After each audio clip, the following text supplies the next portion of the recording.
G'day guys, Matt Brand here. Today I'm reviewing the 2021 Mk8 Golf GTI, which is a lot like a Porsche 911. You see, the Golf GTI is nothing groundbreakingly new, but VW knew that the Mark 7.5 GTI was so damn good that they kind of just needed an evolution, much like the 911. Today we're going to be doing a review of the new Golf GTI to see if it's worth its eye-watering $65,000 price tag. And I'm going to show you what I love and frankly, what pisses me off. And of course, we're going to give it a lot of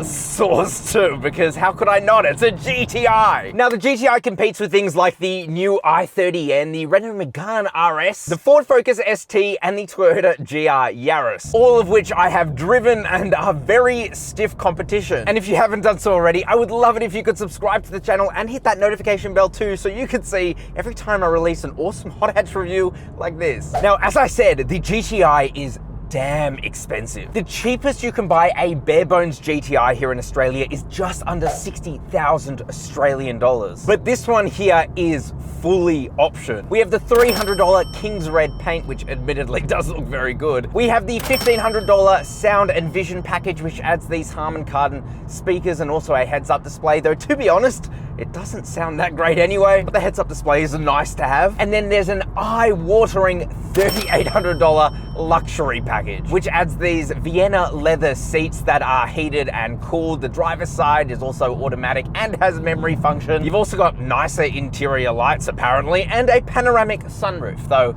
I mean, it's a sunroof, I wouldn't call it panoramic. So this GTI I'm driving here today is just over 65,000 Australian dollars drive away, which is just absurd. You can get pretty much into a brand new Kia Stinger GT with a twin turbo V6 for about the same price, and that comes with a Napa leather interior. It's insane. So, does the new GTI come with a new engine? Nope. But it didn't need to. The EA888 4-cylinder turbo petrol engine in this thing is phenomenal. This thing pumps out a whopping 180 kilowatt of power at 370 Newton meters of torque. It's not the fastest by any stretch of the imagination, but it actually is the most refined. I'm gonna put it out there. This thing feels more like a naturally aspirated 4-cylinder than it does a turbo, which is pretty impressive. The 0 to 100 or 0 to 62 miles per hour is... oh my God.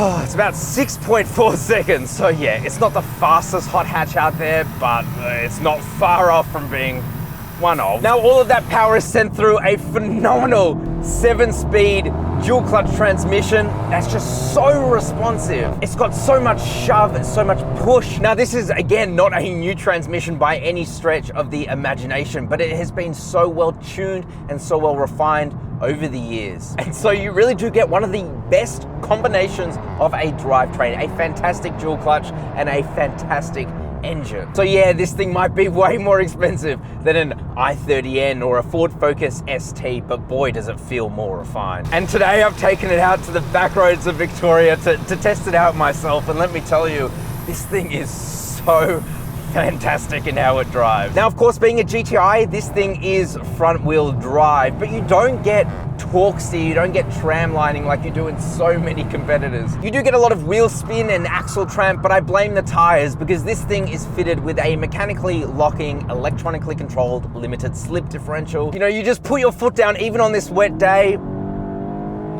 and you just take off. It's absurd. The amount of mechanical grip you have in this thing blows my mind. And there are more changes under the skin to make that possible, but we'll talk about those later. For now, I want to talk about how this thing looks. Straight up, I love the way the new GTI looks. I do. It really is an evolution of the Mark 7.5. What's new though is the lighting situation. It is insanely cool. You get a light bar that runs across the front. You also get 10 individual fog lamps meant to look like a checkered flag, and even though it's a blatant ripoff of the Renault Megane RS, I think it looks fantastic, and so I don't care. And apart from the classic red strip that runs across the grille into the headlights, there's really not much going on with the front, and I like that. It's a bit of a minimalist design. The side is classic Golf. In fact, from the side, most people will be hard-pressed to tell that this is a new Golf. You have these beautiful 18-inch wheels with this brushed alloy finish to them. They look really special. And then you get tinted rear windows and a GTI badge on the side. So yeah,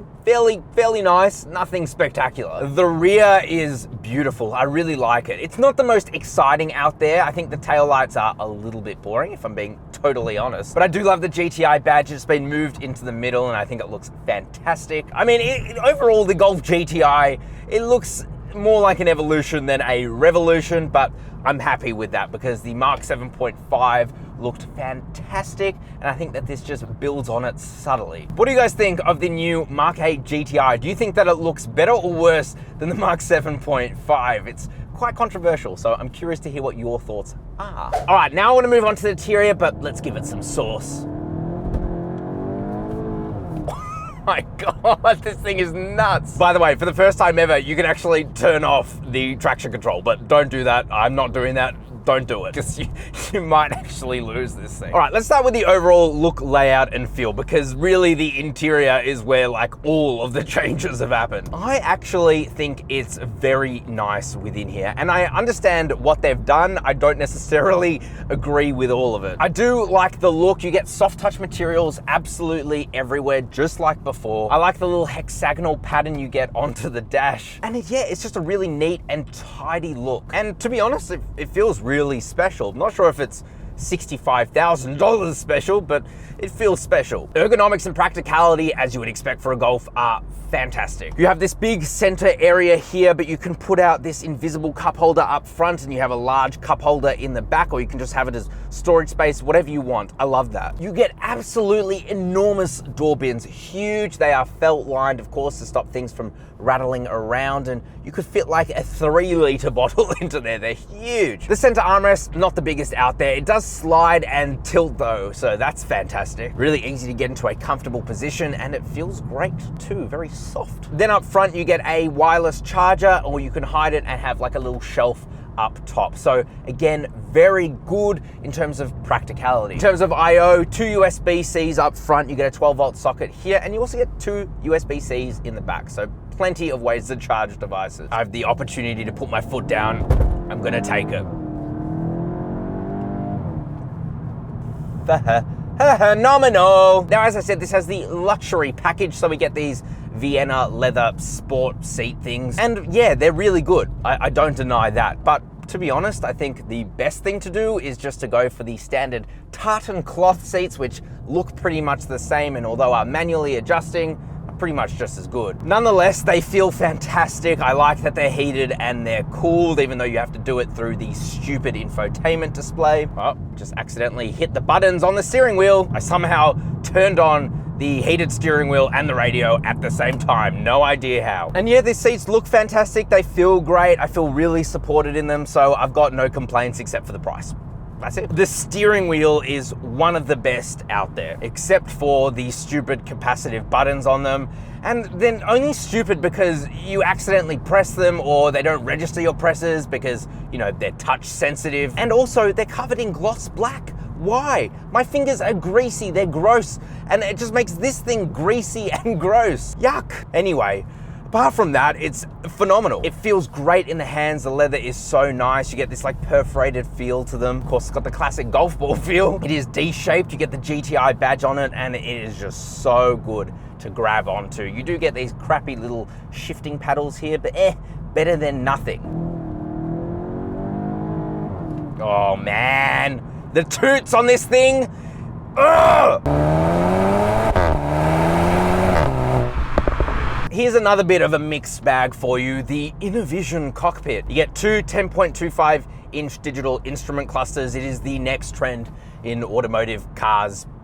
What? It's the next trend in cars, okay? 2 screens, and actually, for the most part, it works really well, and I really like it. So in front of you have a digital instrument cluster, best in class. You can see so much in front of you. You have a huge amount of customization available, different screens. I love that you can display a full screen map in there too. You can also change the color based on the interior lighting. And by the way, you have like the full RGB spectrum for that. So that's very cool. But the infotainment display is just not as good. Now you're going to get a lot of the older car journalists out there being like, I hate it because I hate change and I don't know how to use my iPad. Just shut up. It's really not that bad. It's not hard to use, but there are some stupid things to it. So let me be objective in it. It is not difficult to use. It's easy to swipe across. It is more responsive than in the Mark 7.5, so that's a good thing. Very sharp, color accurate, high definition. So it's great from that perspective. And it's mostly very functional. You get navigation, Android Auto, and Apple CarPlay, both of which are wireless and work really well with this wireless charger. Where it falls short is a few things. First of all, it has gesture controls. And I can't tell you how many times I've just gone to put my hand towards the screen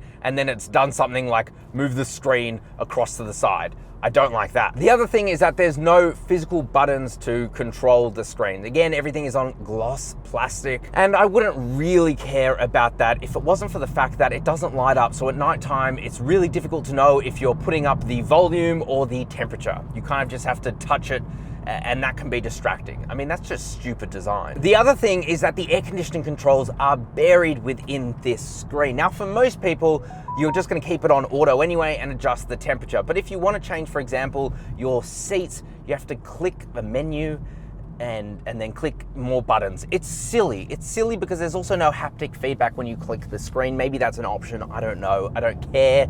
It's stupid. You know, we're trying to get away from using smartphones while driving. Great initiative, but this is essentially the same thing. You also go through the screen to change your modes, but there's this little mode button here, and it's just stupid. I wish it was on the steering wheel like every other hot hatch out there. So yeah, it's not that this is an inherently bad screen, and you get used to it, but I think I feel like they've just overdone it. You know, I don't like all the touch capacitive crap because it's all on gloss plastic, and so everything gets smudgy and dirty.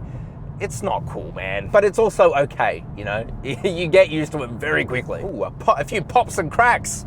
Didn't think I'd be getting those anymore in a world of regulations. And of course, being a Golf GTI, one of the hallmarks is how practical this car is. So you get rear seats, plenty of legroom, headroom, and tow room. You also get the same Vienna leather as up front, and it is admittedly a nice place to be. You get a third temperature zone back there too, so your passengers can stay nice and happy, which is not a given to even have air vents back there. So well done, Volkswagen. Well done, Volkswagen. And then of course you get boot space. You get 1 liter more of boot space. So yeah, it's the same size as before, but it's incredibly practical back there. And one of the greatest things about the Golf is that it really is a jack of all trades. But if I'm totally honest with you, I'm sick of talking about how it is practically, I want to drive it. Oh! Anyway, as I said, we have the mechanically locking limited slip differential at the front wheels, of course, and man, this thing has so much mechanical grip. The handling on this thing is fantastic. Of course, being a new generation, it is stiffer by like a certain percentage. But more importantly, the subframe at the front is now aluminium from steel, and that makes it 3 kilograms lighter. But what it really does is it stiffens everything up. It gives you so much mechanical grip. It's on another level. Combine that with suspension that is new for 2021. You now have 15 ways of adjustment, which is absurd. And so you get one of just the most comfortable hot hatches I have ever driven. No joke, this thing feels more like a luxury car than it does a front-wheel drive hot hatch. One of the biggest issues with the Mark 7.5 that I had, at least, was that it had a lot of understeer, but it has been just eliminated, especially when you can turn off the traction control. It just means that it doesn't cut power anymore like it used to, and it takes corners fantastically. I am in the Sport ESC. I don't turn it off when I'm on roads because I'm more responsible than that, but let me tell you, it makes a difference. It's not often that I get into a hot hatch and think, yep, I'm gonna take this corner a bit more lightly because I don't want to run off the road. This thing just has so much grip. It's on another level. But then of course we can put the car into comfort mode using this stupid little button here. And what do we get? Well, we get an incredibly normal car. This thing feels like any other car, which is crazy because it's like a wolf in sheep's clothing. You know, it soaks up bumps so well. These new dampers are fantastic. You know, you can just chill if you want to. It is the perfect daily driver. The steering slackens off, but it's still incredibly precise, and you have feeling. I don't know what people are talking about when like, it feels rubbery. How does this feel rubbery? It feels so good. But of course we don't want that. We want to put the car back into sport and give it some sauce.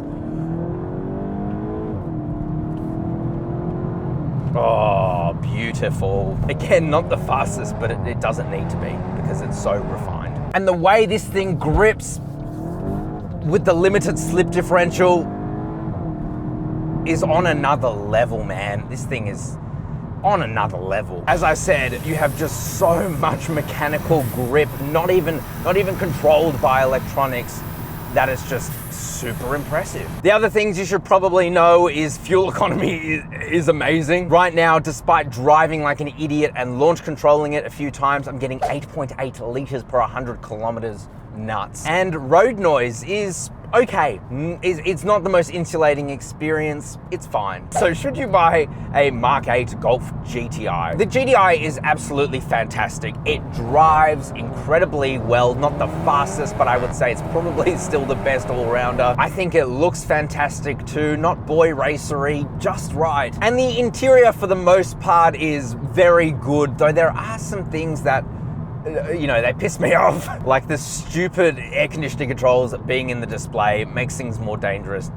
Just is not necessary. But the real issue is the price. 65,000 Australian dollars drive away for the one I'm driving here today is just too expensive. It's the price of a twin turbo V6 Kia Stinger GT, and I would take that every day over this. The only reason I would take this over that is if I wanted a smaller car, but I don't.